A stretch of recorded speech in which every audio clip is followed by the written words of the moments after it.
Vamos con la editorial de Pamela Cerdeira. ¡Échale, Pamelilla! ¡Qué buena actitud! Oigan, a ¡Échale! ver, pongan atención. Yo sé que esto suena como a clase de secundaria, pero esto les importa, ¿eh? Les importa a ustedes.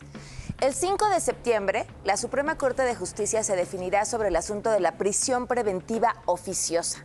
¿Qué es? Bueno, que si te acusan de un delito, antes de que puedas siquiera defenderte o puedan probar si eres culpable, tú te vas al tambo. Supongamos que tu proceso dura, ¿qué? 7 años. Y después de esos 7 años se dan cuenta que eres inocente. Ay, usted disculpe, ya pasó 7 años en prisión, pero ahora está en libertad.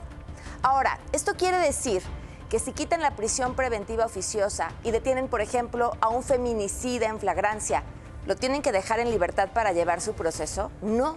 Los jueces tienen muchos elementos para definir si la persona detenida debe llevar el proceso en prisión, ya sea por su peligrosidad, la posibilidad de que se escape o que pueda cometer otro delito. O, por ejemplo, quizá la persona acusada de traer un arma es alguien que nunca antes había cometido un delito. Entonces podría llevar su proceso, no sé, desde su casa o usar un brazalete electrónico. En fin, hay muchos otros mecanismos. Pero ¿por qué resulta atractivo hablar de meter a la gente a la cárcel aun cuando no sabemos si son culpables? Por la impunidad. En México más del 90% de los delitos quedan en la impunidad. Así que pensar que si alguien es detenido y lo pueden dejar en libertad, pues claro que nos revuelve el estómago a todos. Pero ¿qué tal que pensamos que más o menos el 40% de las personas que están en prisión hoy no han recibido una sentencia?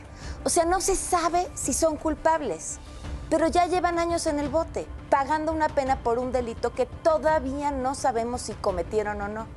Y también viene al caso hablar del tema de Florence Cassés. Ella publicó en redes sociales que había recibido mensajes muy lindos después de que se dio a conocer su historia a través de un documental. Y no faltaron quienes se le fueron encima acusándola de secuestradora. A ver, fíjense, en menos de un minuto les explico lo que pasó y de qué es esta maraña. A Florence la detuvieron y en el proceso le violaron, vayan ustedes a saber cuántos derechos. Entre ellos, por ejemplo, avisarle a la embajada de su país que la tenían detenida. Cuando te detienen y violan el dichoso debido proceso, ya es prácticamente imposible saber si eres culpable o no del delito que te acusan. Es casi como si se hubieran orinado, perdón por la expresión, en las pruebas. Por eso, aunque la liberación de Cassés no fue porque ella fuera inocente, fue por violaciones al debido proceso, su liberación tampoco quiere decir que fuera culpable. Simplemente que los encargados de la detención hicieron tal cochinero que saberlo ahora con certeza resulta casi imposible.